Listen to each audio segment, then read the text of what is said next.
Assalamualaikum, dear viewers, good morning, good afternoon, good night from Bangladesh. Myself, Habib Rahman, with this Community Talks platform, globally very recognized community platform of the leaders. Every single person is considered as a leader in this platform. So I, Habib Rahman, wholeheartedly invite you to watch this session, episode 29, COVID-19 and Teenagers Challenges, role of schooling and parenting. This is exceptionally designed. This on the theme on the teenagers, on the school-going children, and three very expert, distinguished panel guests today. One from Bangladesh, Mr. Nahid Hasano, very young, energetic. I would like to invite you, Mr. Nahid Hasano from Bangladesh. He is a very young, energetic, renowned teacher of Motisil Ideal School. Nahid, welcome to this show. Yes. Okay. Thank you very much, Mr. Rahman. Thank you. Thank you. David Karicha from USA. David, welcome to Community Talks. Thank you so much. And dear viewers, I will speak a little bit about David, Nahid, and another speaker, Goly Emam from Canada. Goly Emam, welcome to Community Talks to this episode today. Thank you. It's a pleasure to be here. Right. So we are on set, already on live now. So let me just share about this Community Talks platform. From the very beginning of COVID, I just thought as a social worker, what can I do?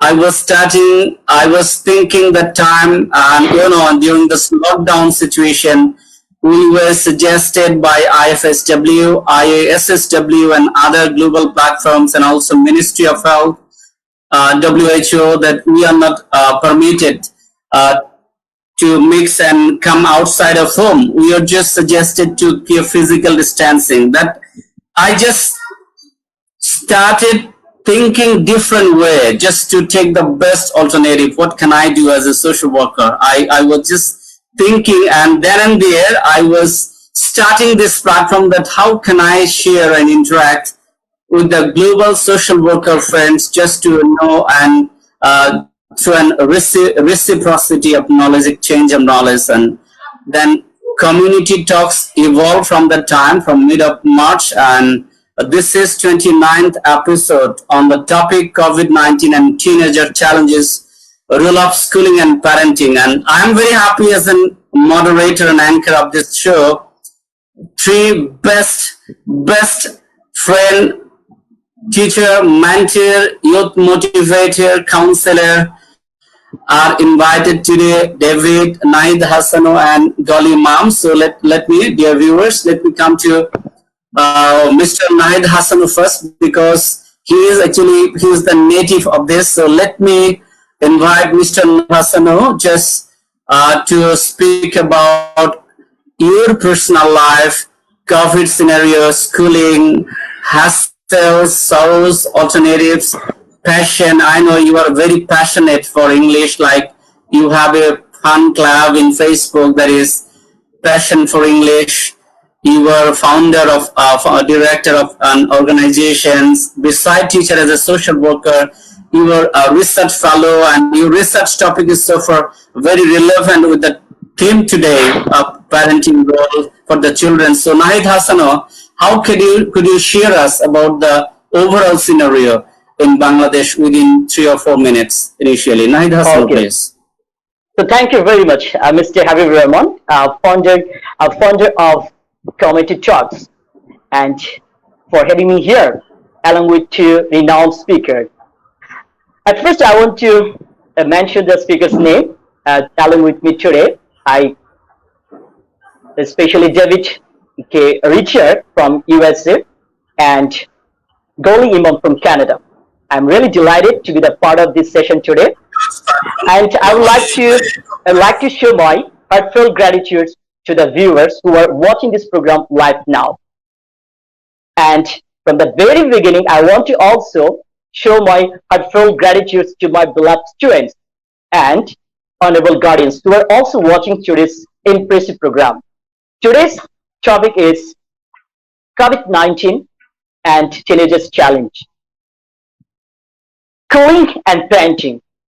As a teacher, I'm very much related to these topics. Especially, you know that I'm a teacher of school level, especially high school, and I have the very nice networks and also connectivity with my students who are at this age.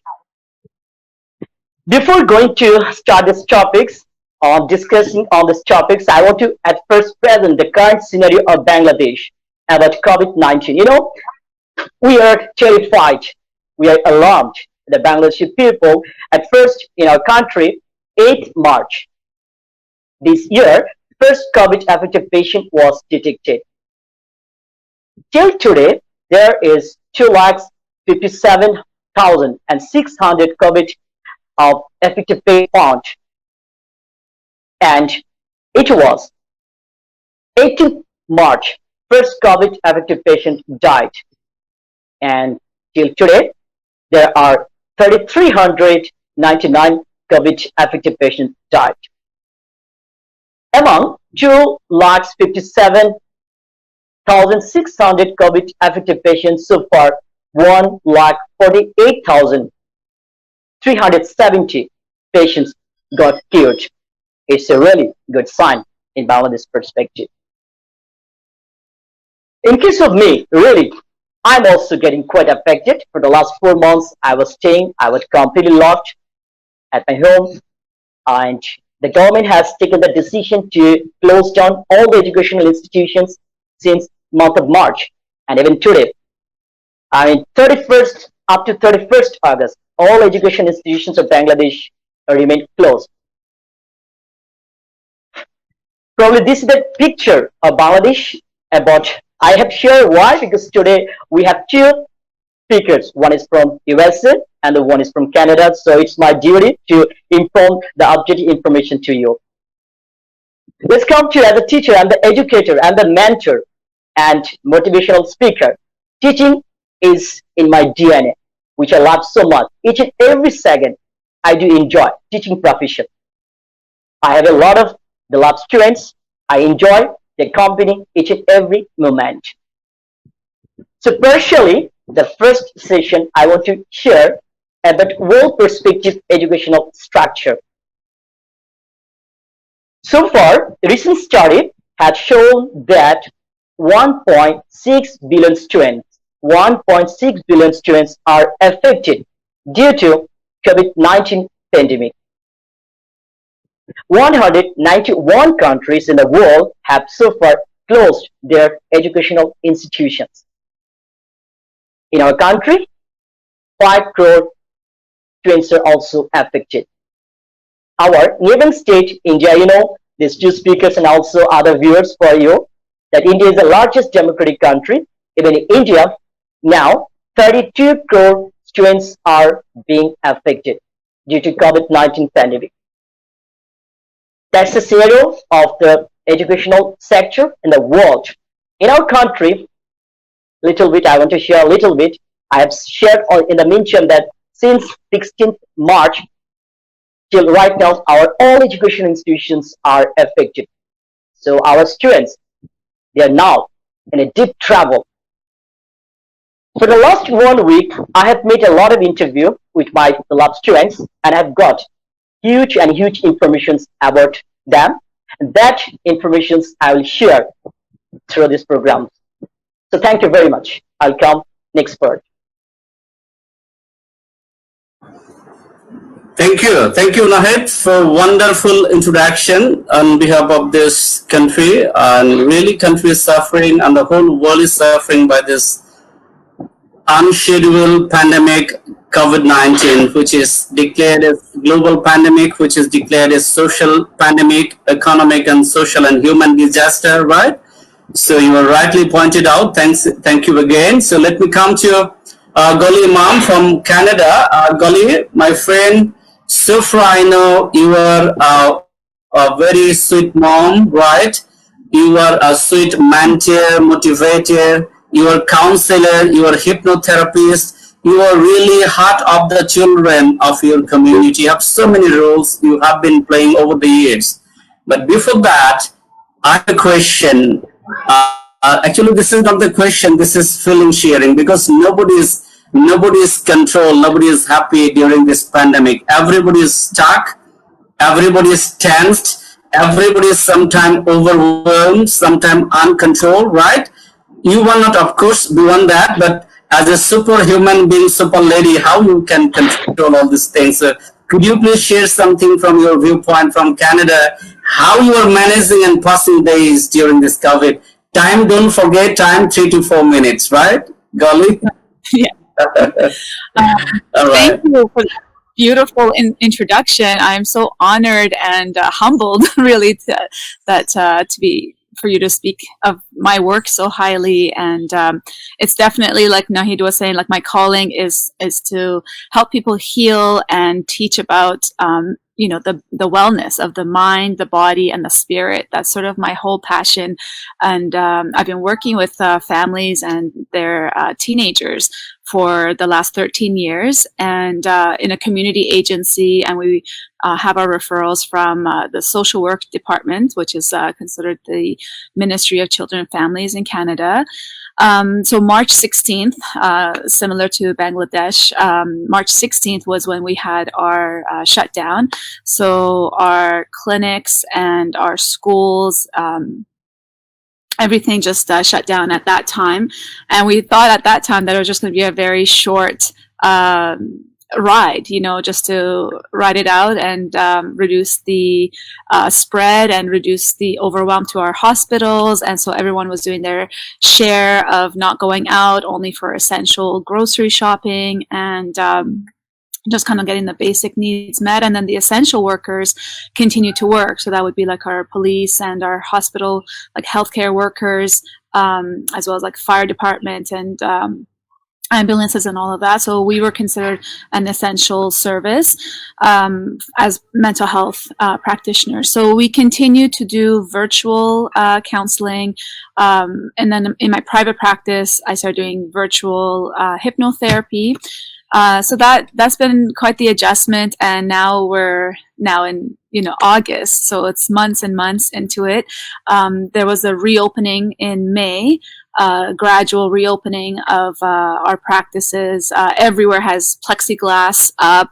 There's masks at all clinics.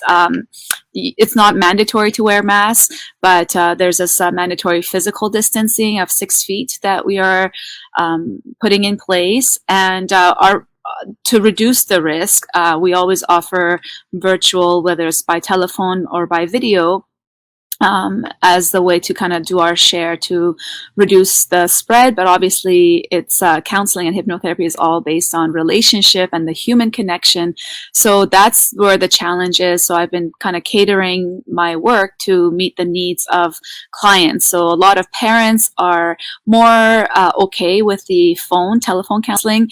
I think the internet lines have been just overwhelmed, and we use this not Zoom, because it's not as it got a little bit hacked. I think Zoom, the whole company, got overwhelmed with how many people had to suddenly start using it. So we had to use more like HIPAA compliant, which is secure internet, which is Doxy, to see our clients. And that is kind of an iffy, because you have to have very strong internet connection. So people on their phones or even wireless was difficult. So a lot of people preferred telephone counseling. A lot of parents actually dove a lot deeper into their inner work, because maybe the safety of being on the phone and not having this pressure to perform with a therapist, and that was removed. So there was some benefit to doing things virtually.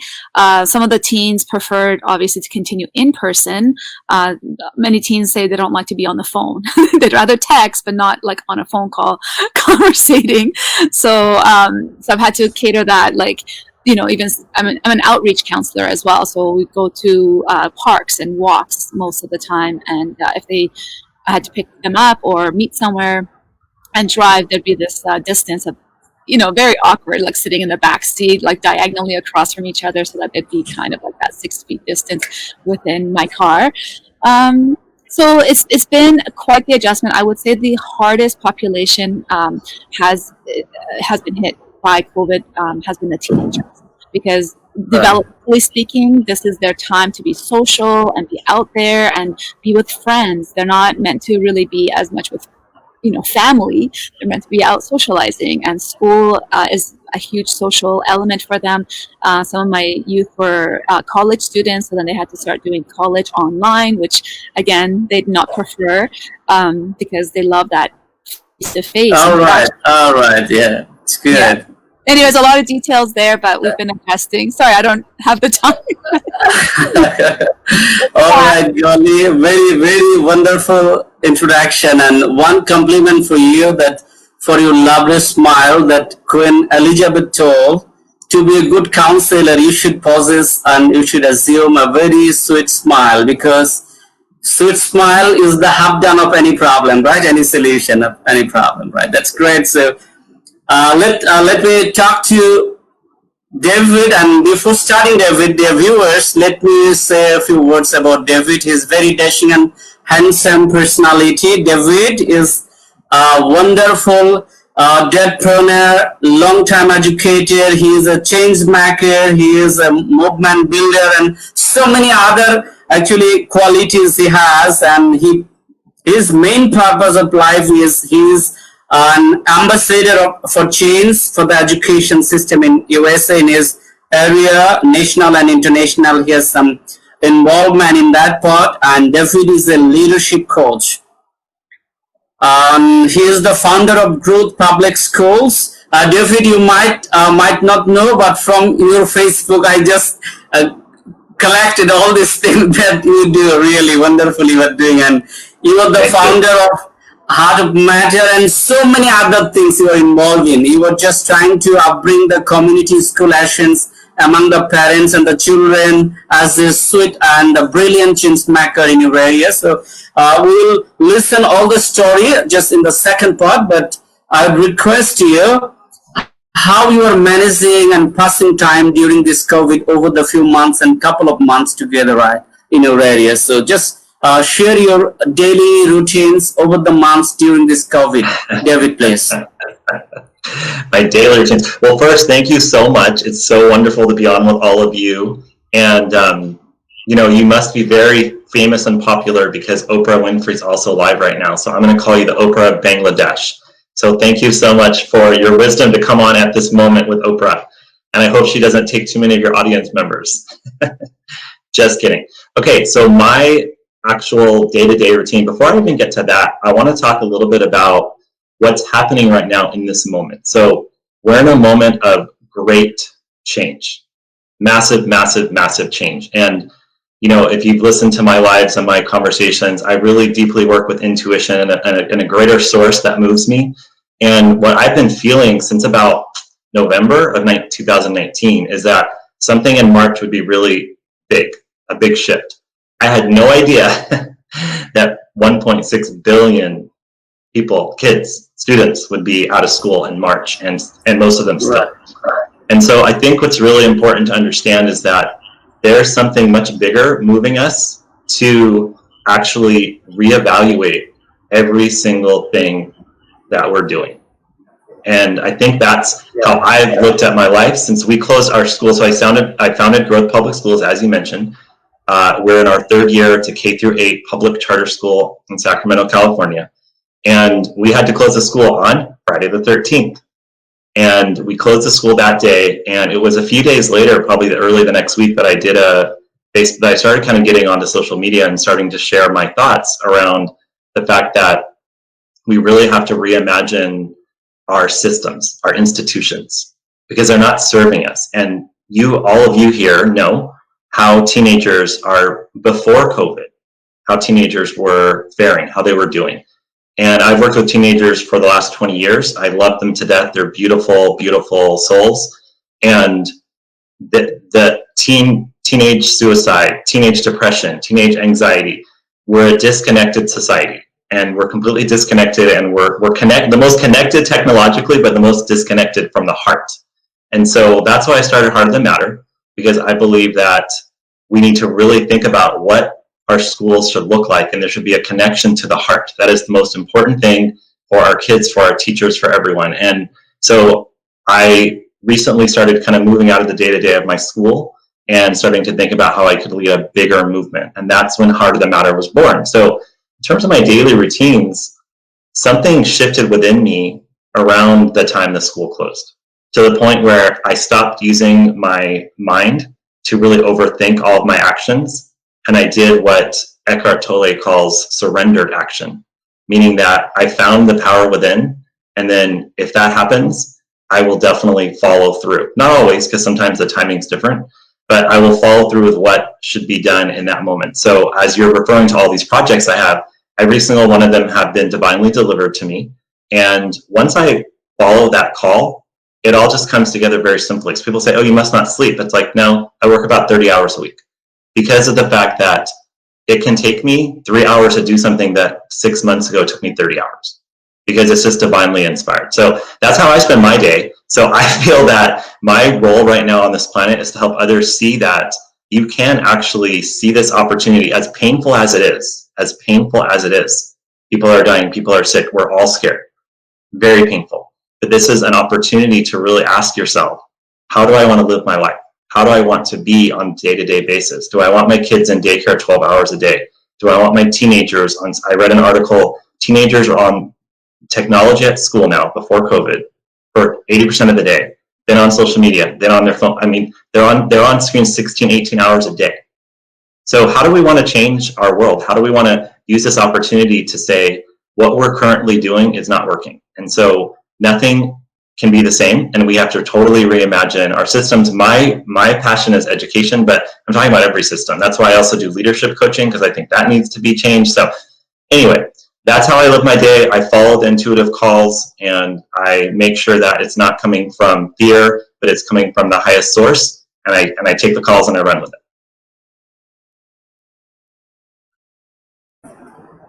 All right, David. Thank you. Thank you for a wonderful introduction. I will come back to you again, and let me come to Mr. Nahid Hassan. Nahid Hasano, could you hear me? Please unmute your microphone. Yeah. Nahid, during this time, over the months, so far I know Motizil Ideal School is very, very prominent, eminent in terms of delivering education to the students, huge number of students, and as a teacher of English version, this time so far, I'm not sure either you are in a big challenge or not. So could you please share some points like what is your current job? I'm on the teacher's current job, and how does your institution carry on academic activities during pandemic, and what's about your students' involvement online class program during this time? Actually, how you are conducting this and how students involve with online education during this COVID pandemic. Nahid Hassan, please. Your time is 4 minutes. Thank you very much. I'd say that 16th March, all education institutions of our country had been remained closed. But under the visionary leadership of my institution's chairman, honorable chairman, and honorable principal, their visionary leadership, since April 22nd, our institutions had launched online plus program, and still this program is running on. And this program has been providing quality teaching to 26,000 students. Can you believe? Under this program, 26,000 students are getting quality teaching. And fact and good news is that percentage rate into this program, almost you can say about 80% students are participating enthusiastically. And I'll tell you that COVID-19, we are saying just our life has been crossed, but I see in different way. COVID-19 has given a lot of challenge, especially with the teaching staffs. New challenge that how to take class online program. So we, the teaching staffs, had got a lot of experience now for the last 4 months. We are taking the class, and day by day, every single day, we are acquiring some skill and efficiency. I want to tell you that, friends, all students, they are, as they are participating now, they are not lagging behind from their current teaching. But that's only one story of one institutions. I want to say with a heart, especially said more that these sort of programs only urban city based institutions are running. But I have said that 5 crore students are now out of school due to poor network, even due to network systems, poor network systems, shortage of device. All the students are not getting these facilities. Only the students of some renowned institutions, and in the meantime, government has also arranged a special program run by Shangsa Television in our country. So I think that still we have many things to do to get connected through 5 crore students to this online learning process. So that's all, sir. And would you like to share anything? All right, Nahid. Thank yes. you. Thank you. I'll come back to you again with some more questions later on. So let me come to Goly Emam. So as a counselor, so far I do believe, I do understand that before COVID, when we do contact physically, sitting, keeping students or the client on, that was different. But in this new normal situation, we are compelled to communicate and conduct the session virtually, either in Zoom or different platforms online. But physically sitting in front, it's really different. It's very effective. So for we are used to, we have been accustomed to conduct such a session. But as you are dealing with the teenagers, of course, they have engagement with their parents. So this time, how much you can counsel the teenager students or the community, the sufferers, the victims during this time, because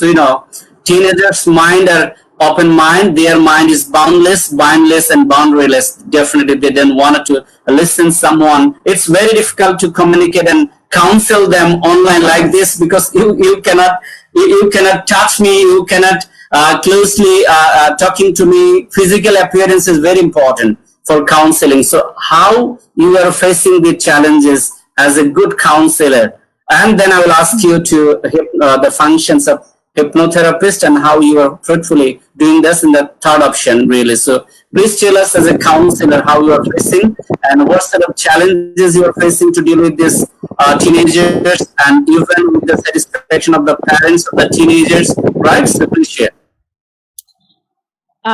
Yes, I think it's a very important topic, because we all know that the mental health issues for all of us, but especially teens, is on the rise. Addiction issues is on the rise, and teens more than ever need that support, especially if they're not seeing their friends, and within the families that we get referred have a lot of rift and issues within their homes, right, within their parents. So teens, that connection piece is very important. At the beginning of March, when the lockdown happened and I had to transition to virtual and phone counseling for most of the time, it was much more check-ins. It wasn't very deep therapeutic work. It was more just like, how are you doing? How are you handling this? What's it like? And for the most part, everybody was just having a hard time, not seeing anybody, not seeing their friends. The ones who were going out to see their friends, there was a lot of issues with their parents, because they wanted them to follow the guidelines, and they weren't following the guidelines, and there was all of these extra issues related to COVID and not doing their part of like keeping everyone safe. I have to say that after we were able to start seeing people more in person, that's when more deeper therapeutic work was possible, again, by going for walks with teens or the drives, and that I have to agree with David. I have felt this shift. I know that it's a big, frightening time of uncertainty, but with uncertainty and struggle, we say growth happens. That is kind of like the birthing ground for shift and growth. So I've definitely felt it in my own heart, in our own circles, but also with the teens. teens and parents, but especially the teens, because I feel like their hearts are more open to being connected to themselves. And boys and girls, I've just been so amazed at the introspection, because this whole idea of COVID has forced everyone to go inward into their homes, but also into their families and into themselves.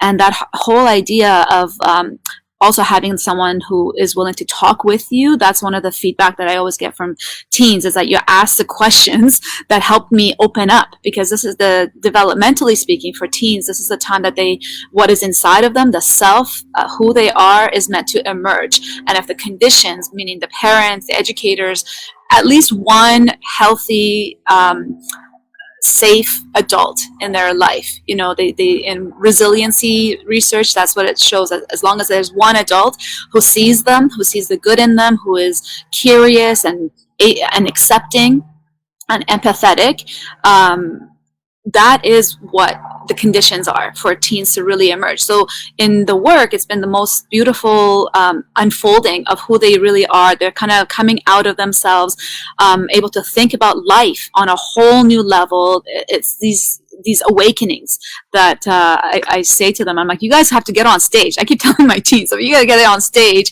and talk to other teens who are struggling, instead of going towards more like substances to numb out, or screens, because a lot of them realize that I've been on the screen for way too many hours a day, and what am I gaining? Especially the ones who are more like 17, 18. I would say the ones who are more like 14 to 16, I always call it that's the most troubling peak time of adolescence, where they're not they don't have enough life experience to have to draw on, to learn from, but they're also still childlike.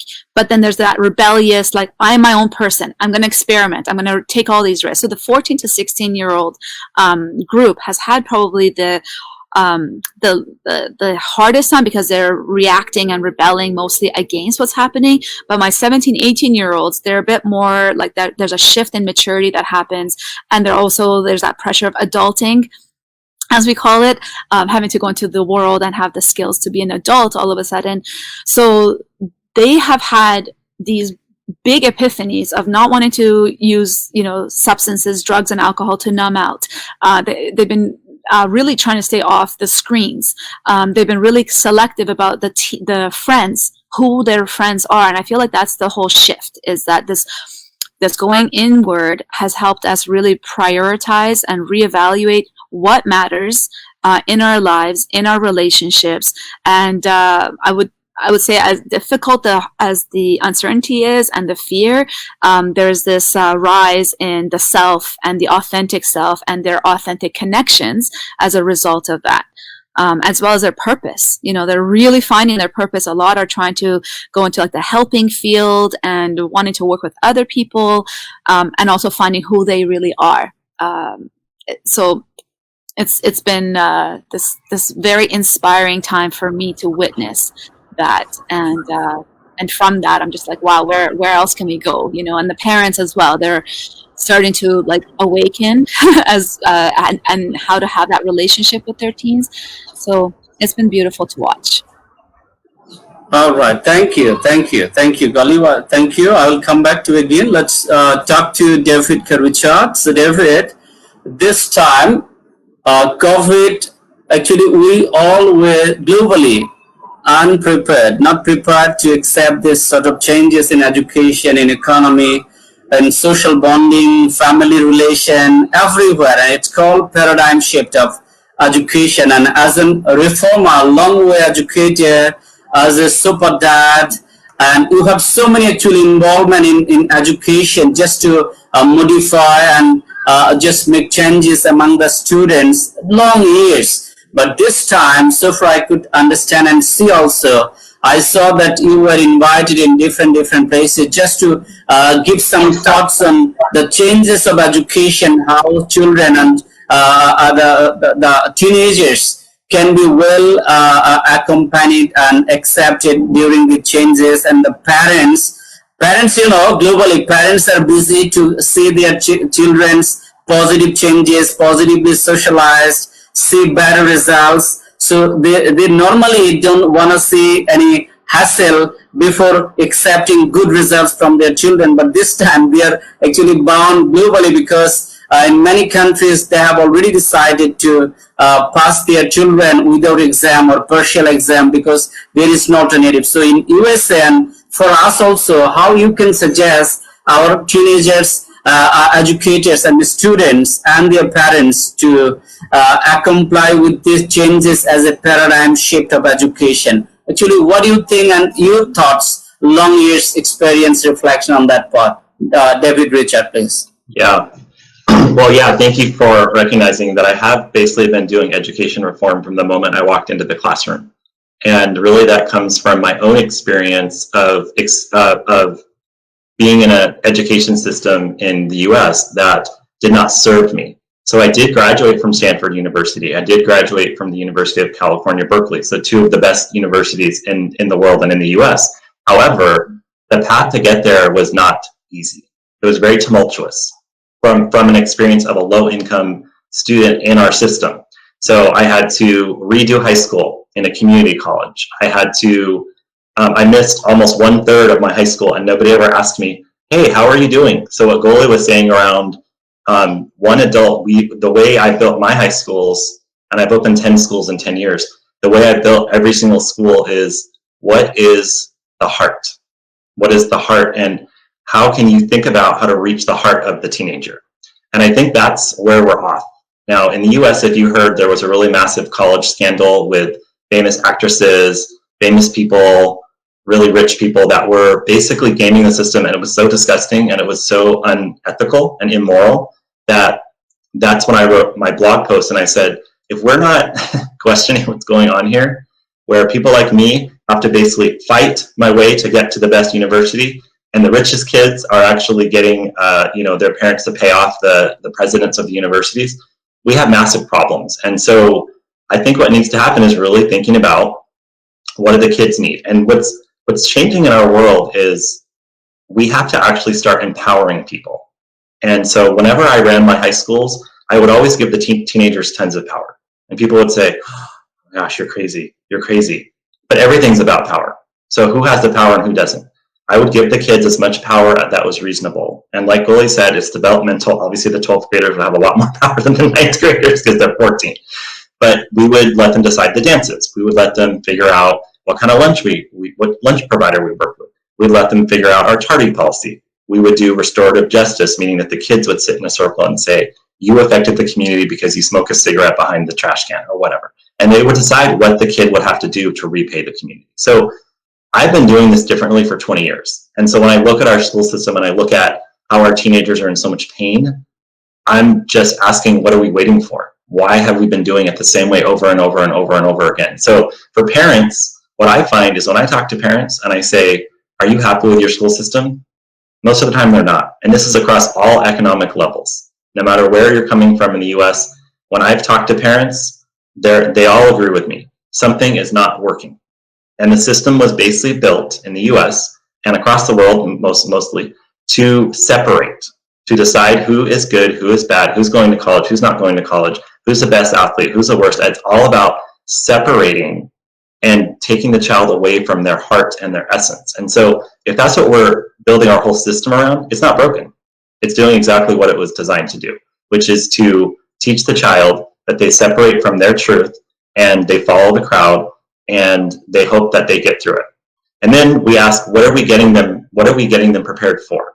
So if you're in the rat race, you're still talking about rats. That's one of my favorite lines. So if we're in the rat race and we're all just trying to get into the hamster wheel or the rat race, we're still in the hamster wheel and we're still in the rat race. So we just have to reimagine everything. We have to ask ourselves, what is it that we want our kids to be prepared for? And the young people will tell us. They're not going to listen to our baloney. They're going to say, yeah, we agree. We don't think the way you're doing your politics system works. We don't think the way you're running your school. They'll tell you. Nobody ever asked them. If you ask them, they'll tell you exactly what they need. I saw some comments on here from teenagers.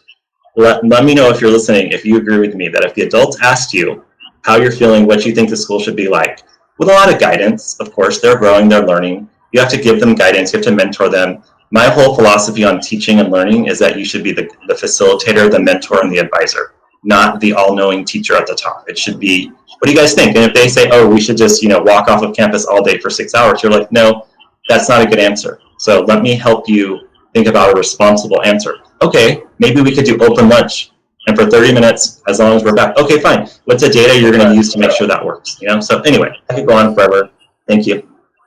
I'm too passionate about this.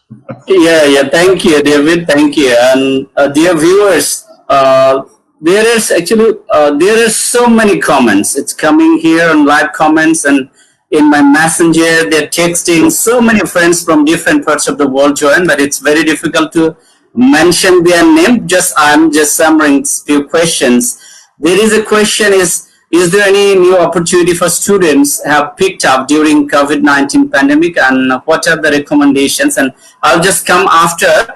But we have a questions to Mr. Nahid Hasano. As this is COVID-19, this is the new normal situation. Students didn't expect, guardians didn't expect, we didn't expect really. And society was unprepared. So as a teacher, as a direct communicator, as a mentor, youth mentor of such a big number of students from different societies in Bangladesh, how you are giving feedbacks, student frustrations, warnings, problems from the students and guardian side. So Nahid Hassan, could you share some experiences that you were getting the outburst students during this time, this COVID time? Nahid Hassan, please. Okay, thank you very much. Yes, and I want to really support the word Mr. David has said that he wants to empower, especially teenage. Really, I love them so much. In fact, I've been doing my job for the last 11 years as a teacher. From the very beginning, I was trying to maintain a very nice connectivity with my students. I do hope that my students, they also feel it very nicely. Very recently, actually, this idea also came in my mind, said that I should know about my students, how life is going on, what sort of experience they are gathering for the last 4 months. And last week, I had made a lot of case study, and I had taken interview. So maximum students, almost you can say 60 or 80% students, they had shared their negative feelings. They had shared very closely, and frankly, they had shared their negative views. So I want to share some views. How did they clarify the COVID-19 pandemic? So some students say that, sir, life is getting quite boring, staying at home, and it's getting monotonous. Every day, same routine, same time, same routine, and they are missing their teachers. They are missing their peer groups. They are missing their educational institutions a lot.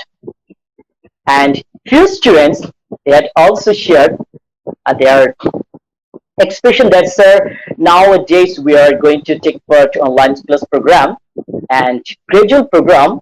So they are getting some affected physically. They are facing with their headache. Some students are facing some problems, the hearing problems, and someone is also facing eyesight related problems. So they had shared, just frankly.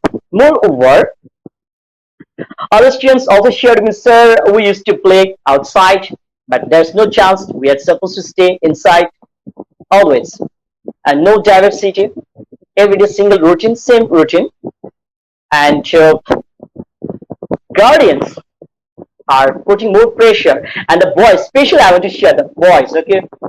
If you allow me, I want to share this matter.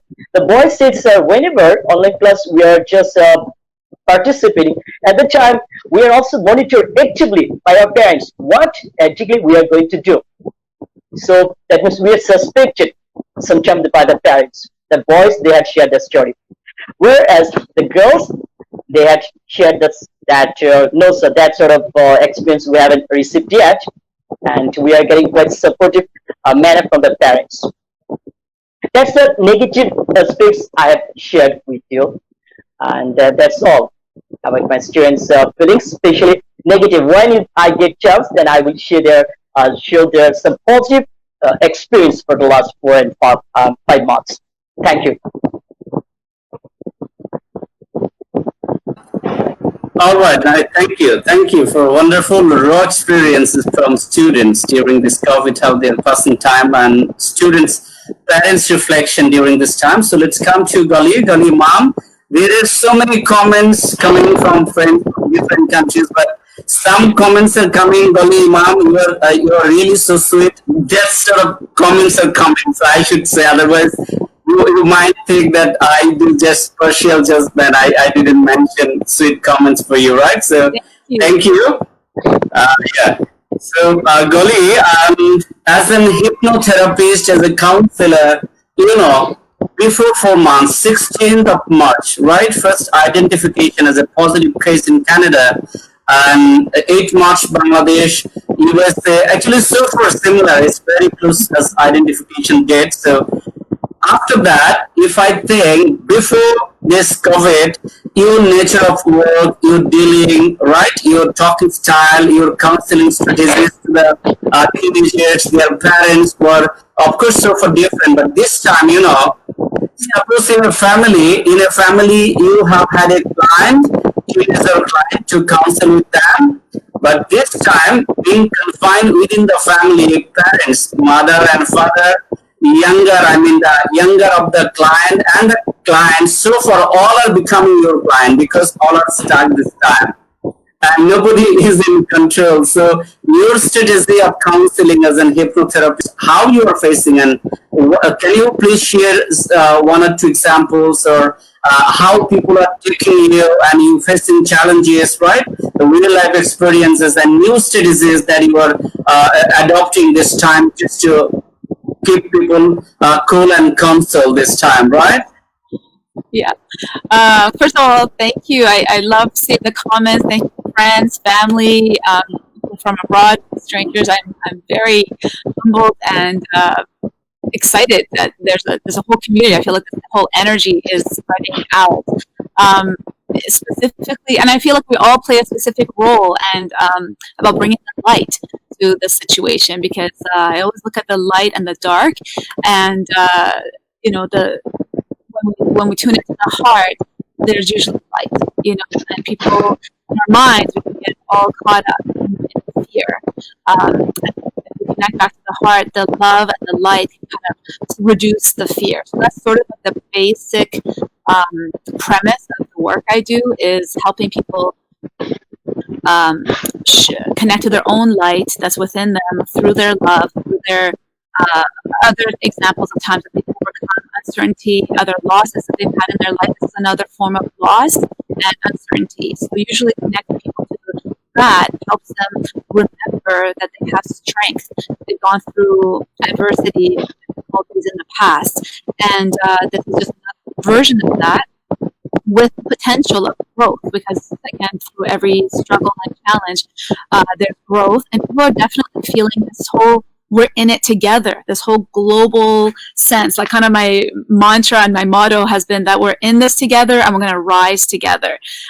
So I think it's such a beautiful global shift that's happening. People like this coming together in community formats, talking online, just small communities that people with like-minded individuals helping each other. And so the work has definitely shifted to online, but again, because people see that everything is online, from shopping to school to counseling, and that it's become more and more an acceptable norm. To be honest, I was a little bit concerned when I first did my very first hypno session virtually online, because usually I like to have at least the first session in person in case there's anything that happens, any traumatic things that happen, and you want to watch the whole person's body, because the body speaks when they connect to their subconscious mind and the eyes are closed. And so I was very honored that my clients trusted the online version of hypnotherapy, and I was amazed that the results were the same. Now, I haven't had much of the in-person sessions since COVID to compare, but it was the same as when before COVID we would do in-person sessions. And so I think there's something that about the human connection, that you can still communicate virtually. It takes a lot more to develop that rapport, that trust.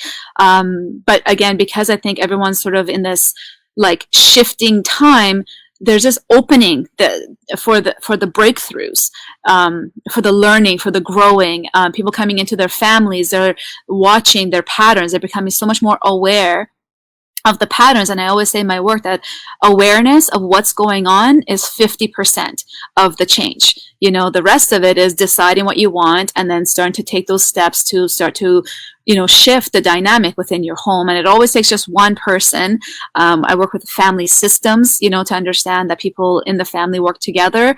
And so if one person shifts the way that they dance and the way that they play in that system, well, automatically the rest of the family, the rest of the people in the relationship can't function the same way. So they have to start shifting. So it's been a lot of the work has been focused on the individuals living and interacting from a place of their own authenticity. And that's the place of influence. And parents, a lot of times, they're like, I want my child to change. And initially, their biggest frustration with me is going back to themselves, and the focus is back on them. They're like, no, I came to you so you can fix my teenager and my kid. And I'm like, yeah, but you have the only power anyone has is to change themselves, you know. So there's a lot of understanding around that. And when parents start to actually change how they interact and grounding themselves first, reducing the reactivity first, so that they can open up and be compassionate and hold that space for their teen, they're amazed at how the teens, because they get that attachment need, that love connection with their parent, that heart to heart, they start to feel safe. And so the power struggles and the battles start to subside, and people start to have that heart to heart connection. So yeah, I hope that answers your question. I can go on and on. I'm, like David, very passionate. Yeah, thank you. Actually, that's all right. Thank you, Goly. Let's come to, I was just searching the viewers. Is there any comments for me or for David? Very few comments for me and David, because we are getting all that stuff right, I believe, right? But David is much luckier than I do, because so many comments came also for David and Nahid Hasano right there, and also, of course, for you. Many friends wrote, best of luck, David, wonderful, and so many other things. So let's come to David. This time, as an educator, promoter, actually mentor, youth mentor, as a super dad, guardian, reformer. This time, me also, I have 2 kids. We are in a big challenge as a teacher, and beside at home as a father, right? As a parents, because you know, category of parents like like single mother, it might be, or husband, wife, but either husband is doing job or wife is doing job or both are doing job. Category of family is there, and as children are confined at home, this is their responsibility to take care of them, really, because teachers are at school or at their own residence just communicating students over phone, Messenger, Zoom or Google Meet, another platform, but teacher cannot come close to the students. All the burdens, I shouldn't say burdens, but the hassles and the disturbance situation faced by the parents this time. And sometimes we could see and listen that parents are in obnoxious situation. They are not really free because they are overburdened this time, but nothing is remaining for them to do, because they cannot leave their children out of home. So after all these things, for the parents, as the topic is COVID-19 and the challenges of the teenagers, role of schooling and the parents, it's 50-50. We the teachers are producing some guidelines and teaching of the students, but as students at home, it's a big challenge for the parents as well to take care of their babies and kids, especially those who are teenagers. So what are your suggestions for the parents, how they can be self-motivated, self-startup, passionate, right, and much caring than previous time? And not only that, after the COVID, as we are in a culturalization process, socialization in a new way, after this, habits might not be changed so far, I think, after this COVID, because it will be turned to be a long habit of the parents and the students. So David, how you can satisfy us and give us some suggestions as a parents what we can do this time, right? Thank you. Oh my gosh. Great question, because I'm getting a lot of stuff coming through. So I know this is a great question. Well, first I want to remind all of us. So I have a 7 and a 10-year-old. and I worked with teenagers forever. So I will be a teenage parent very soon. In fact, my 10-year-old already feels like a teenager. I joke with him and I said, I thought it was not till 15 that you started acting like this. But so basically what I want to remind people is one of my favorite sayings, which is the days are long and oh my gosh, I'm gonna ruin it. The days are long and the years are short. The days are long and the years are short. So while you're sitting here really stressed out about the fact that your kids are at home, I want to remind you that the days are long and the years are short.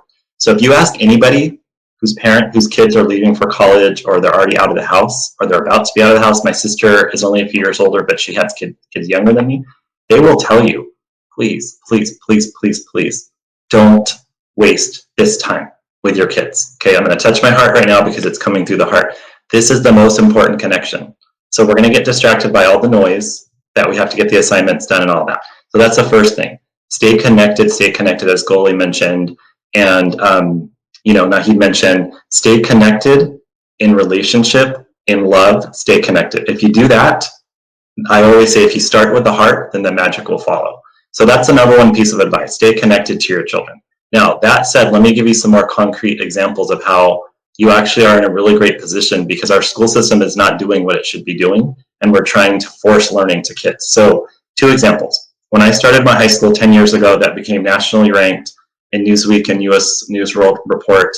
That was featured in Waiting for Superman, a documentary from the 5 best schools across the country. What we did is we said, let's get out of the way of the teenagers and let's give them the freedom to direct their own learning. So kind of like Montessori, self-directed. So if you're a parent at home right now, this is what we were trying to do with 30 kids and 1 adult.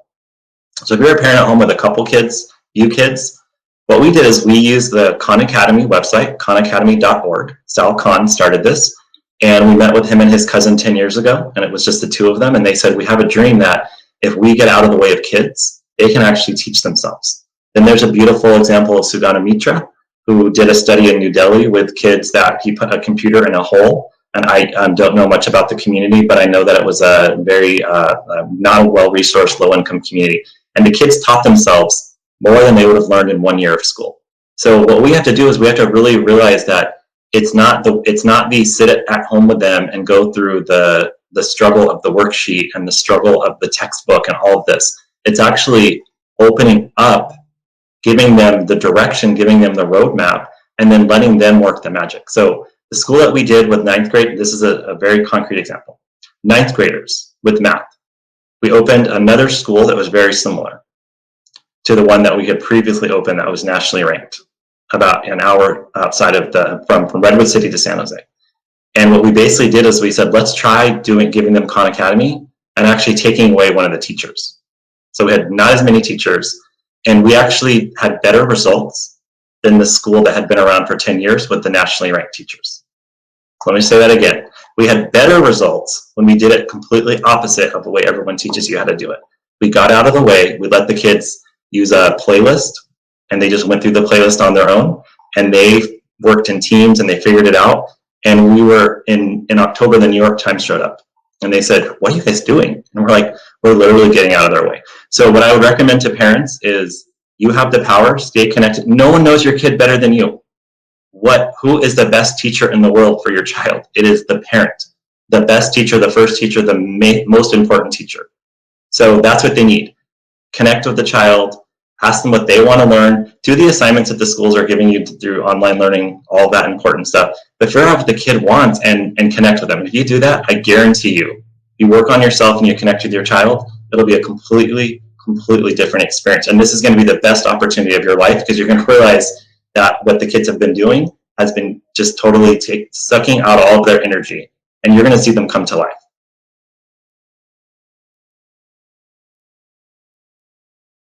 Yeah, true, David. Thank you. Just one question, that is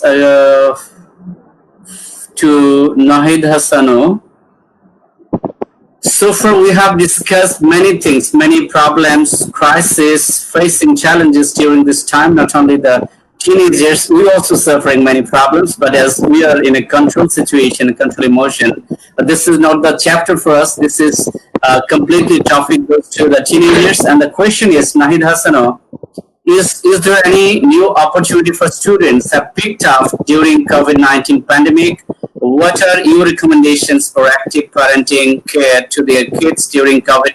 Just one thing, Nahid, this is the question, but as a parents, again, I'm telling you, I'm in tension, David in tension, Goly is in tension. All the parents globally are in tension because of their children education. But one thing we should recall in mind some quotations like CEO of Alibaba, Jack Ma told, if you can survive this year 2020, you think this is the best profit of your business. And so many other eminent personalities declared this 2020 years not for any other profit this year. Just try to be alive, try to be safe. All these things. So as a best teacher, because so many questions and comments I found that Nahid Hasano is very superb teacher at Motizil Ideal School. You are lovely teacher. So many comments. So what you love to say and share as a recommendation to the best parents ever and ever of your students during this time, how they can be very satisfied after your sweet voices for them.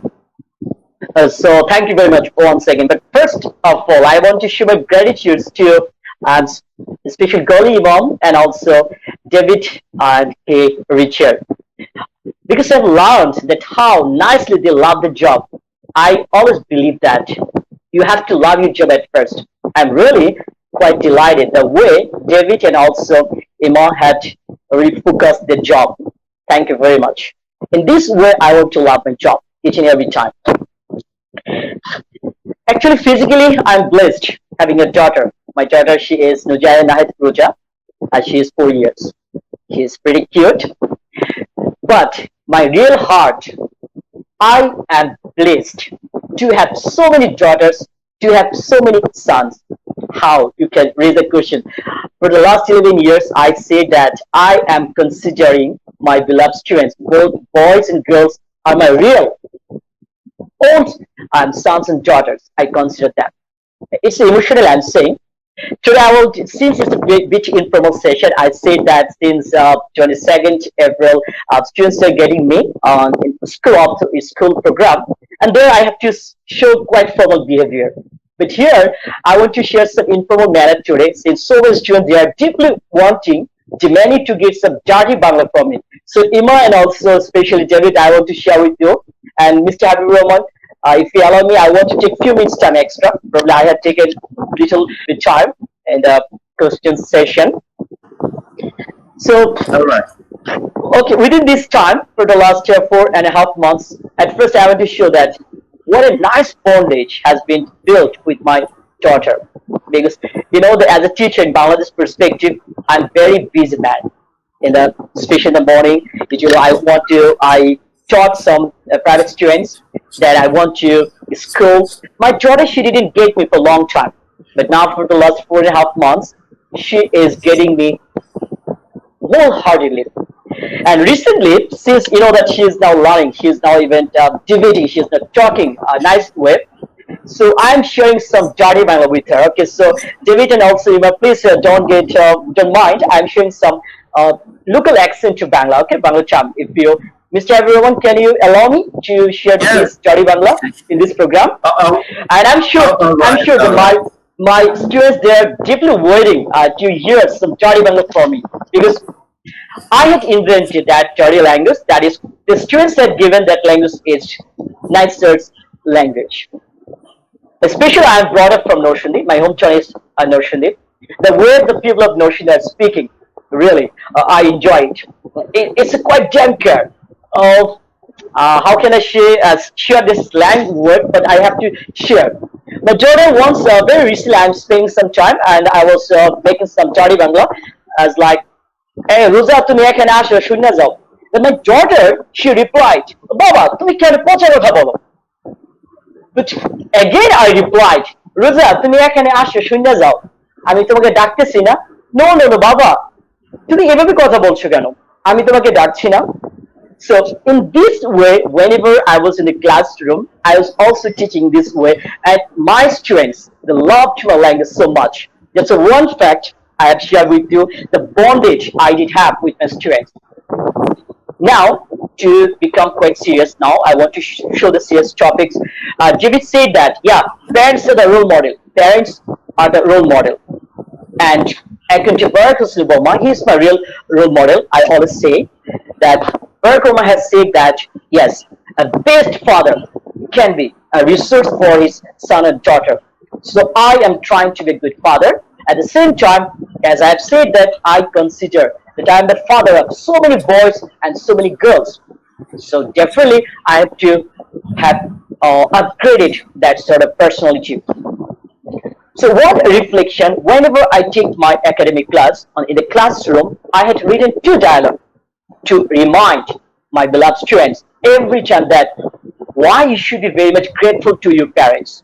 I write 1 common dialogue, that is respect your parents. Having this life, I want to remind my students that you must love your parents because they are the source of your life. You have to be grateful to Almighty Allah. At the same time, you have to be grateful to your parents. Second dialogue. So probably it goes in favor of Iman also, David, because I am very passionate for practicing English. Second dialogue I write, yes, English. According to me, English is not an international language. I think that it's a technology. It's a technology that means it's a 4th industrial revolution's language. Jack Ma, we know everybody about him. I had studied a little bit also about Jack Ma. Jack Ma has this position only for English. Only for English. He said that if he didn't have that skills, he could not meet, he couldn't extend his network with foreigners, with the English speaking people. And whenever he had maintained that network, he could initiate different projects. He could get settled even USA, dream country USA. And probably I'm taking much more, so I want to share also a few words. If you, Mr. Habib Rahman, allow me, can you proceed? Last Mr. Habib minute. Rahman, can you proceed? Last 2 minutes. Last 2 minutes. Okay, okay. I said that really I'm a bit excited as so many students they are also having with me because I get energy. The way David said, the way Julie had, so appreciated the job. You know, teaching. I say from the very beginning, teaching is in my DNA. One statement Barack Hussein Obama said that to apply one teacher that teaching profession was that teacher's DNA. So hearing that speech, I always share that statement that I feel teaching is in my DNA. If I love wholeheartedly, certainly I can impact on my students. Every single day I'm trying to impact on my students' life.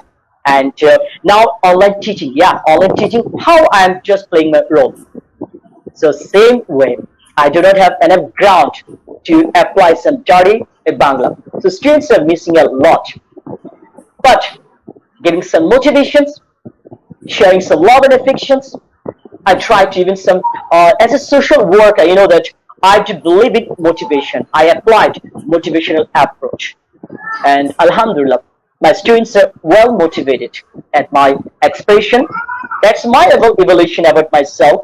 But I do believe that students are well motivated and that way they are responding, it shows. Really, they are responding to my instructions properly. That's my impact on my students' life. So thank you very much. All right, very good. Nahid Hasano, the most lovely teacher in that school, right? Many comments and just 1 comment. She requested me, Mr. Presenter, please mention and read my comments to the delegates today, the speaker. Farhana Jaman wrote, I have a question to the honorable representatives. Here that is, I'm growing as a teenager. I'm watching so much hatred and jealousy towards their friends or classmates. Their goals is always to deceive their own classmates. I think we should love and help them instead of jealousy. Can you please read this comment and share your thoughts? So I'm coming to Goly. Just as a teenager, this is the question to you. And before that, my addition to you that this time, you, David, me, Nahid Hasano, as a teacher, counselor, we are just motivating some classes or some groups or clusters of people, but there are a huge number behind this group. People are suffering in rural and people are suffering in urban. So all teenagers' mind are alike. All grown-up children's mind same most of the cases. They might be in slum, they might be in the rich class departments, they might be in urban, sophisticated urban, or they might be in rural. But matter is, their hearts telling same stories. They have the same feelings. They have the same mind. So how we can satisfy this teenager, Farhana Jaman and all other teenagers, just to make them satisfied, keeping control on themselves, not putting jealousy mind to others, just be confident and keep satisfaction, keep confidence on their mind. So what do you tell you? Time is 3 minutes and this is the last chance. And after this round, I will give you everybody just 1 or 2 minutes last to say a few words on positive side of COVID and say goodbye to everybody. And after that, right? So Goly, please start on that. Okay.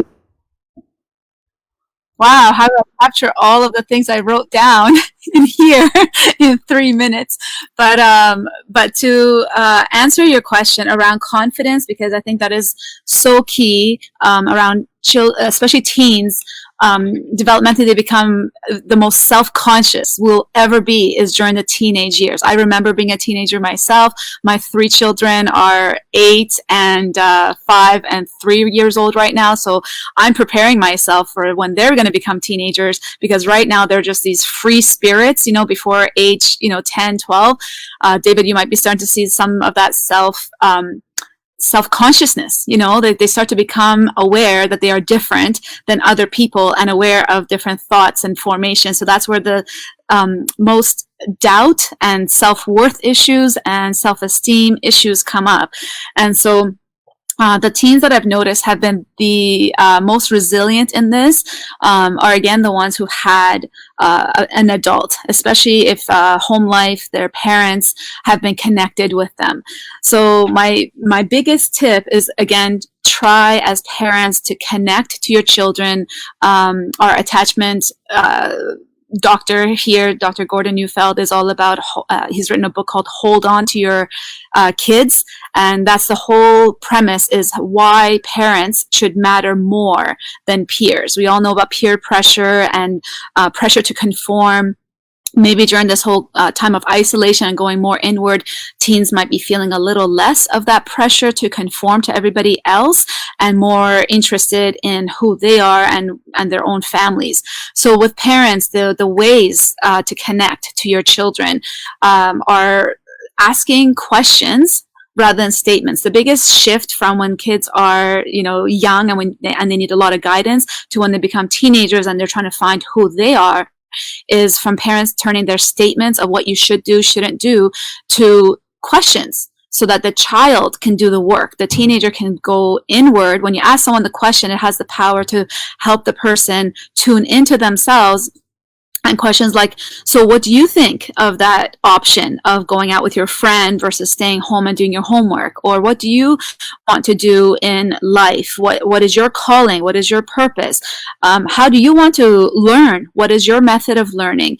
And just going along with questions instead of statements. And I work with, especially dads a lot of times. I don't know if you fathers there here on this discussion feel this way, but that male role to want to fix everything and come up with solutions all the time.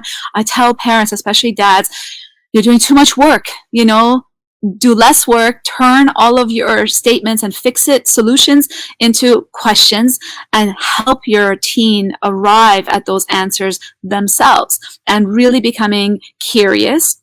But the thing with teens is that especially if they're disconnected from their parent, a lot of their complaints have been that my parent cares more about their work, or they're all glued to their own screens. Parents are guilty of being on their screens all the time.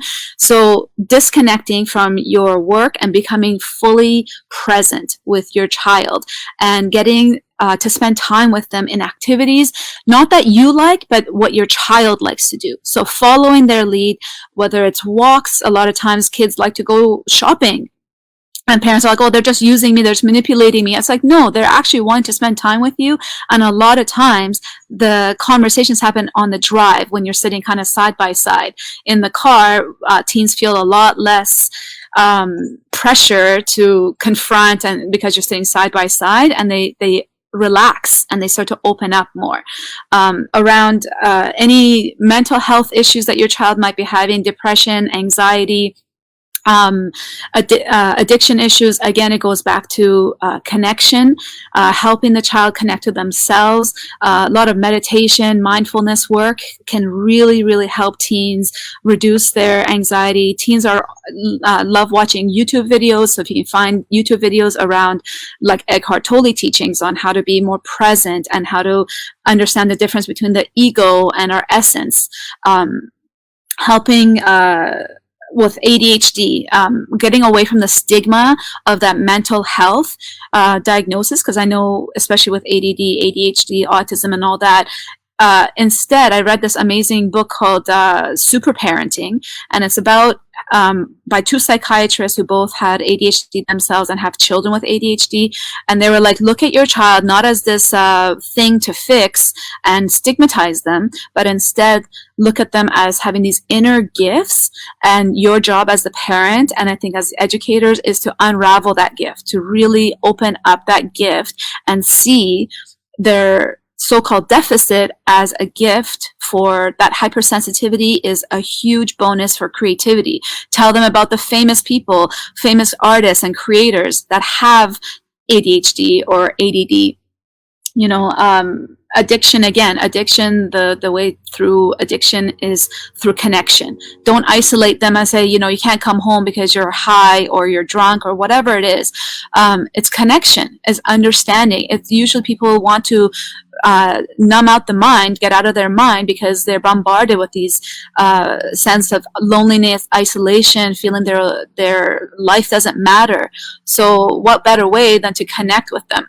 And education, I remember going to the Dalai Lama Center for Peace and Education, and the same theme as what David said is capture the hearts of the child in order to educate their mind. So heart first, connection first, both for parents and for educators. That's it. Fantastic. Thank you. Thank you, Goly. Thank you. Thank you, Nahid Hasano. And last, this is the third round, last for David. This time, actually, I have so many questions this time, because if you consider the children's education in a greater perspective, not only some top class schools, English medium, English version, or some rich class school. There are so many schools around in Bangladesh, in India, and I have shared with so many friends from different countries of African region, even Middle East, Asian region, and Europe, right? All students are not getting similar facilities, because all teachers even, they are not in the similar trend to produce good services during this. Somebody is in horror, really, the thing. They are not used to speak in Zoom or Google Meet or Streamyard, right? And Messenger, because me personally, I was not accustomed to this media, but by the grace of Almighty, by the opportunity that created by COVID-19, we got that platform as the best alternative, I think, during this time. But you know, this is a huge panic situation created among a large portion of students and guardians during this time. So overall, if I ask you, David, that one thing that I do believe, you do believe, this is the time of great change, and it is time for each of us to show up in our most authentic light and build a better world for our children.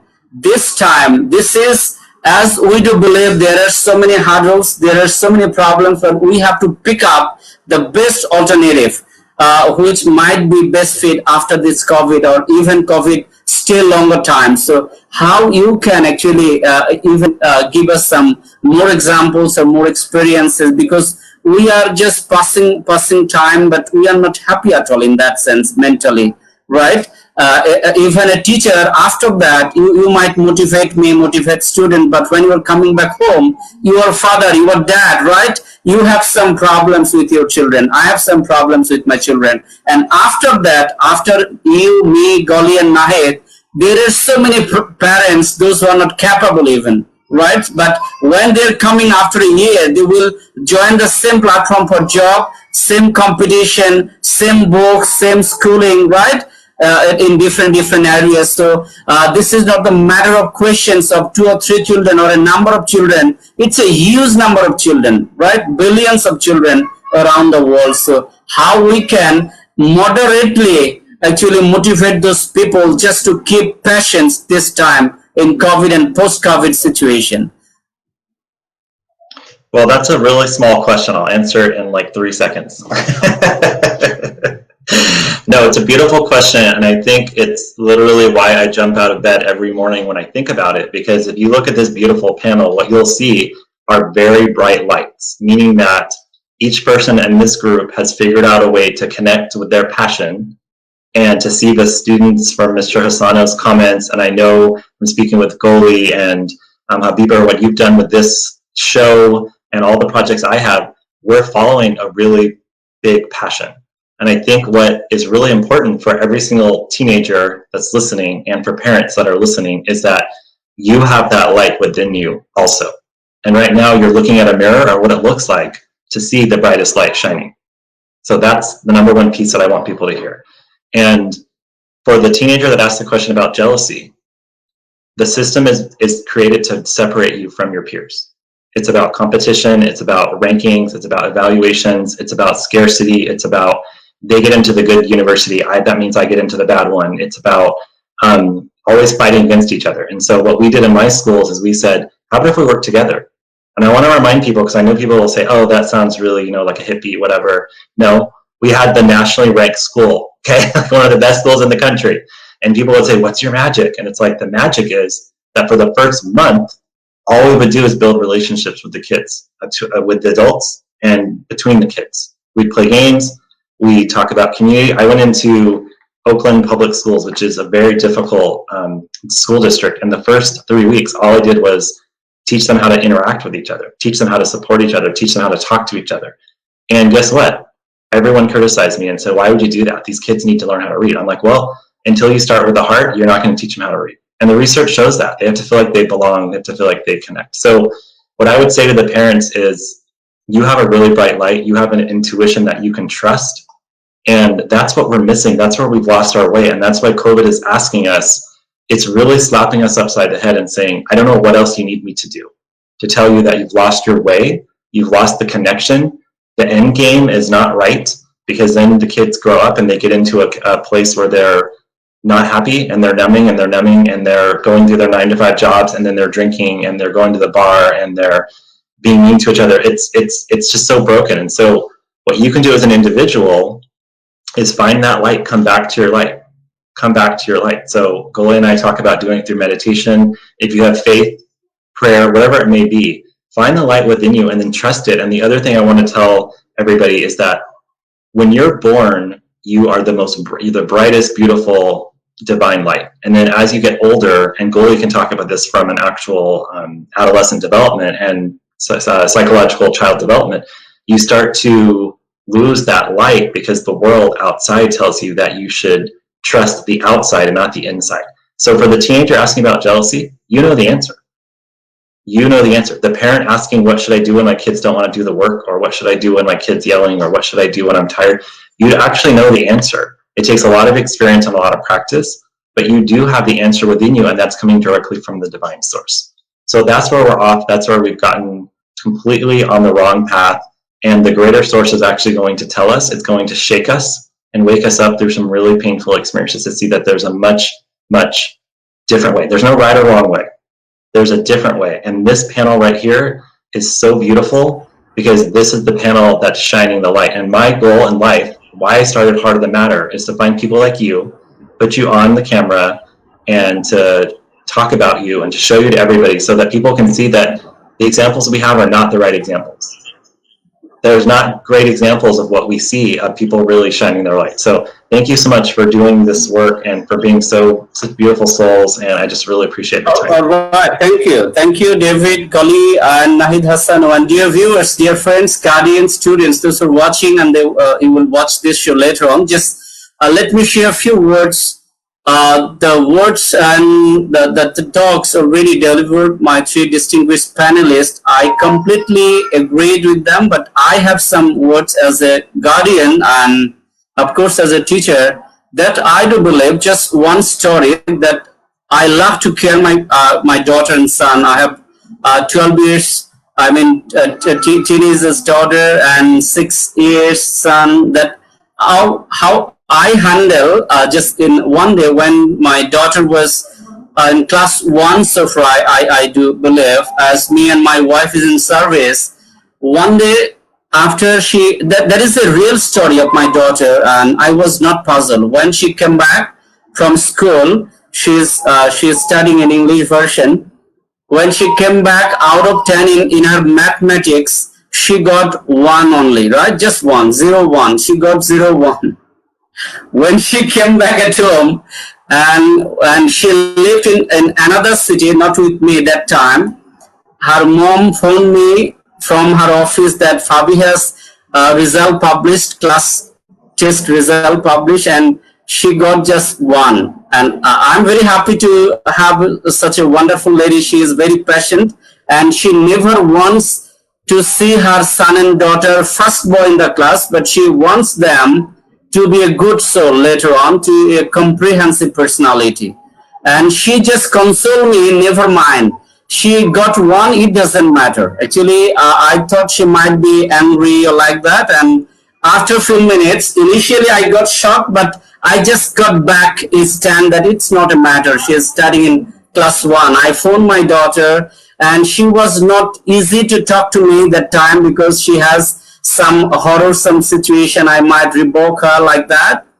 And lastly, when I asked her at night that how about your friends and schooling? Is there any updates of test or anything? And she was just telling that I got just 1 out of 10.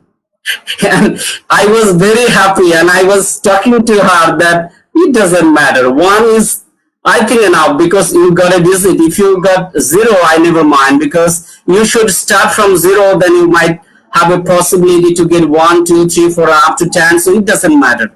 And after that was mathematics, and I thought I shouldn't let her continue like this. I should at least care for her, not for getting the first position, but gradually we should take care of her. And I started mentoring, not uttering that she got only 1, that's why I'm mentoring her. I just started taking care of my daughter, and the next exam, out of 20, she got 19.5. That is 20 out of 20. And she thought, as I boosted her up, that it doesn't matter. I just give her relaxation, that it doesn't matter. You shouldn't get out of 10, 10 on 10, 20, 20, 20. It doesn't matter really. So as a parent, that I do believe life is a long marathon. That I also, as a teacher, I mentioned, life is not a day of one-day maths that I have to overcome all the challenges in a single day. We have a long way to go, long path to go. So we should have take some breath. We should have some self-motivation to run a long way, not run faster, right? As a teacher, that I do believe, and as a parents, I think parents are the best teacher ever and ever, because parents can mentoring students as the best friend. Parents can be the best communicator. Parents can be the best anchor, mentor, presenter. I mean, the motivator, best friend, and the connector and communicator, and the best socialization catalyst from that start from home. So I think all of our respected parents, please don't run after the results. If you just motivate your children, they will automatically do a better result end of the day. We do believe, and just forget about the result. If they can have a good soul, they definitely can contribute rather than having the brilliant result in classroom at end of their life in social and community development. So dear viewers, we are in the last part of the session, last 90 seconds talk from all of the 3 distinguished panelists today. So let's come to Nahid Hasano.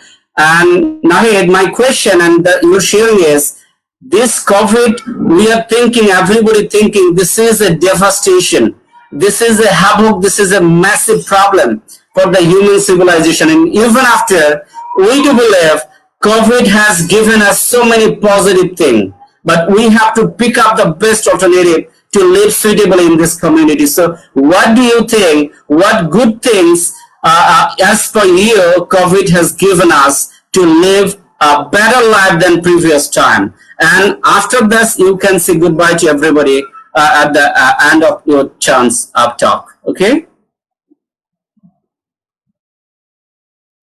COVID-19 has opened a new chapter in my life, and the reflection is I'm in front of you. So COVID-19 has really opened a new chapter in my life. I had shared the same story with my student that if there was no COVID-19, I could not stand before online class. I could not get enough inspiration, even courageous mentality, even confidence. Which I am a bit confident, I do feel I'm a bit skilled now. That's why I'm in front of you. So that's my really biggest achievement from COVID-19. I do think so. Thank you very much. Thank you. Wonderfully said, Nahid. Let's come to Goly Emam. I do believe, the best teacher, the best counselor, the best motivator, there is darkness sometimes underneath of the light. So as we are the enlightened personality, we might have some drawbacks in our own family because we are tired to give counseling to the people, right? And it's true, when we are doing job, work in the office, when we come back home, we start shouting with wife, life partner, students, or the children at home. This is the real life story it's sharing. So this time, as a counselor, you are at home, your husband is at home, your children is at home, your parents might be at home, so it's a big family, a big crisis you have to deal with the single hand this time. So how you can suggest me to keep cool brain right at home this time? Well, it's actually a great question because I always that's my struggle as well. How can I teach this to other people or help other people if I'm reacting to my own family? And the biggest thing I learned at the beginning of COVID was this quote that said, "Anxious parents can't teach anxious kids." So the overall anxiety has to settle down. We need to figure out the systems to soothe ourselves. There's lots of practices for us educators, therapists and healers to kind of clear our minds. I have this morning routine for myself. I wake up, I create time because a lot of parents say, I don't have time. I'm always with my kids at home and I'm working from home or whatever. So I create time in the morning. I try to wake up as early as I naturally can, like 5:30. Today I woke up at 4:30 in the morning. I think I was just so excited about this talk that it just had all these ideas came to my head. So I had to wake up. But waking up in the morning, giving yourself a chance to meditate, move your body because energy is stuck in our bodies. Emotions are just energy in motion, emotion. So we need to move that energy through exercise, clear our minds. I always ask the sun, I say, it's a lot like the prayers and stuff, but it's give me the sun's energy to clear my mind, open my heart, and energize my body. And from that place, showing up with my kids, waking up to a mom who is awake and alert and willing to tune in. I put my phone aside. They are always on me if I have my phone on or something like that. And play with your kids, whether they're teenagers or little ones. It doesn't matter because play, laughter, it releases our oxytocins. It creates that connection. And again, from that connection, we have our influence. We have the ability to influence. If your children are not listening to you, if they're tuning you out, the connection is not there. So you're kind of just wasting your time, right? So get the eye-to-eye contact, get to their level, ask about them, their lives, how they're feeling, how their friends are, how they're experiencing. Ask about their purpose and passion in life. Why are we so good at what we do? It's because we found our passion, we found our calling. So it doesn't matter what the school has set up as a curriculum. We now have this opportunity to kind of put that in the back and let our children lead their own education. And us foster that by asking them and creating the opportunities and the possibilities for them to learn what they need to learn in order to connect to their calling in this life. So That's what I have to say. Thank you so much for this opportunity. Habiber, it's been so energizing just being part of this group and all the viewers. I'm so excited to read all the comments and questions. So thank you so much. Thank you, Goly. Thank you, dear viewers. Tomorrow we have a session. So let me share here the poster, the speakers panel of tomorrow. So please show the poster of tomorrow. Hussain.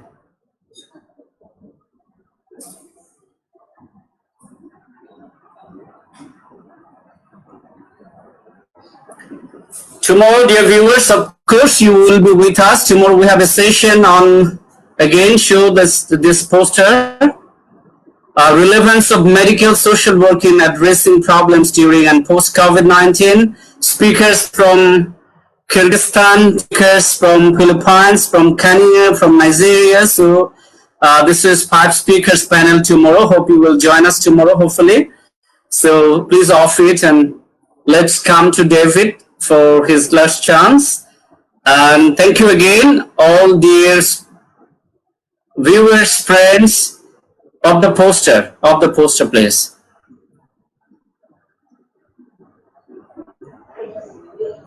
Hope all friends will be joining us. And before coming to David, just let me share my motive, that my request to you, that I do believe in my life as a philosophy that we should live for others, not for me. If you can live for others, automatically you will be alive forever.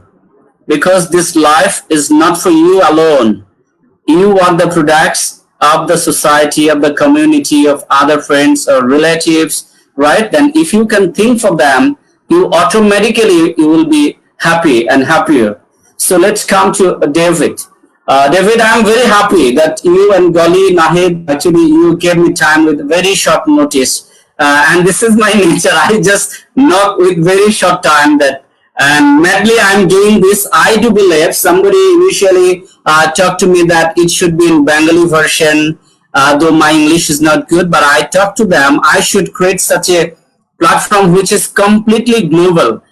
And already out of this 29th and 30th episode, I can assure that more than 80% speakers were invited from different parts, and on specific area they'd love to share on that area. So I have a long vision just to invite friends and making the same platform through that process towards a better end, believing on that sharing is caring. Sharing is the best means of caring during this time, that I do believe in and really. So David, how you can share your positive attitudes and positive thinking on COVID-19 during this post time?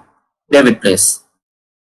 Yes, well, first of all, thank you so much for the opportunity. Like Goly said, and Mr. Hasano, this has been a real honor. And I really wanted to just kind of close with asking people, what's our opportunity to create anew? So what is it that you love? What's the brightest light within you? Like I said, this passion, this group all represents that passion. And so just think about what it is, and especially the teenagers, but anybody, anytime in your life. Really, for me, it happened at age 40 when I really decided that I was going to start being the most authentic version of myself. So it could be at any time, 65, 22, whenever. So really think about that. What's your passion? I think the difference between some people really is what are their habits and what are their thoughts and what are their perspectives. So when I used to talk with teenagers, I would say, just one question, and it would shift the lens and the perspective. And so that's the power that you have as a teacher. And I think that with yourself, you can also shift the lens and ask you a question. My daughter spilled glitter all over the house. It's all over our house, on every single counter, table, my yoga mat, everywhere. I was very angry. Then when I did yoga later that day, I got an intuition that said, oh, shift your perspective and shift your lens, and see that that's the most beautiful gift you ever received. Because now when I do yoga, I have beautiful glitter all over. See, that shift of like, instead of being angry, then I went into, so I told her, I said, thank you so much. Now my yoga mat's so beautiful. So shift your perspective, and I really appreciate your global approach. And I've always been an internationalist, so I really love that this is people from all over, because we're all one. That's where I want to end. We're all one. Giving is receiving. We're all mirrors of each other. And so whether you're in Bangladesh or Thailand or California or Canada, we're all the same. And that's the other thing COVID is telling us. It's saying loud and clear, stay together. You're all one. It doesn't matter what's on the outside. So thank you so much for the opportunity, and I really appreciate it. And goodbye to everybody. It's beautiful. Yeah, thank you, David. Thank you. I joined teaching in a university on 2010, and before that, 3.5 years, I was working in Emirates Airline in my international airport in Dhaka for 3.5 years. Just one thing I just took in my heart, that is, listen first. And the term was very related to social work term, counseling term, that listen is the best caring and time is a great healer. So I started teaching and I conquered that position as the best teacher. I believe when students in a classroom, in a variety of backbench, front bench, it doesn't matter if you are a very caring teacher, because you should start from the last student to the first student, then your caring might be 100% for all the students together. So I do request all of the guardians and teachers and colleagues that this time don't try to live alone, because this world, as we know, people and human beings are social beings, so no man can live alone truly. So please don't be selfish in that way. Just do care, that David said, that Nahid Hasano said, that Goly said, that be caring to your, parents, kids, relatives, colleagues, students, and community people. Then you can live a better life. Without that, it's very tough. Sharing, caring, without that, is very tough to live alone a selfish life during this COVID and after that COVID. And David, Goly, and Nahid, I have a passion that I should say. As a teacher, I thought only academic teaching inside of the classroom is not enough without community engagement, without dissemination of knowledge, without extension of classroom knowledge to the community development, for the development and change of attitude of the people of the community. Then I thought I should come out of the classroom. I formed a foundation, that is Community Social Work Practice and Development Foundation, that works for the community development, that works for the voluntary development, that works for the mentoring of the youth class, just towards a better and better change. And after that, I started a YouTube channel that name is CommunityTalks. And after that, I just opened a Facebook page, that is this platform, CommunityTalks BD, that is a global platform. And not only that, after that, I have formed a public group, that is Community Social Workers Network BD. So from this all four platforms, you can match and you can just synchronize and find one term, that is community. And community is that term.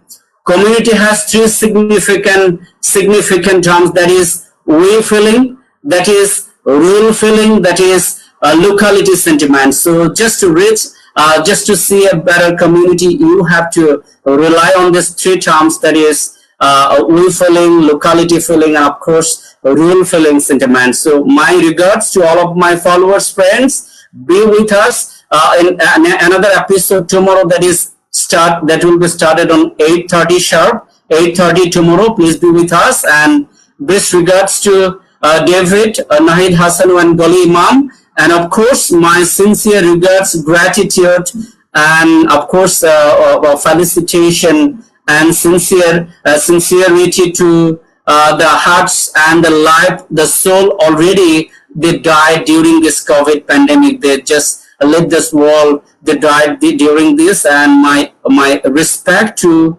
police force, other defense of the whole world, and government, non-government officials, those who are contributing their most risky time for us, for keeping us healthy and sound this time. And of course, all the statements of all the leaders of the global world, those who are motivating us tremendously, regularly, just to keep us fit and motivated, just towards increasing our immunity system this time. So thank you, everybody.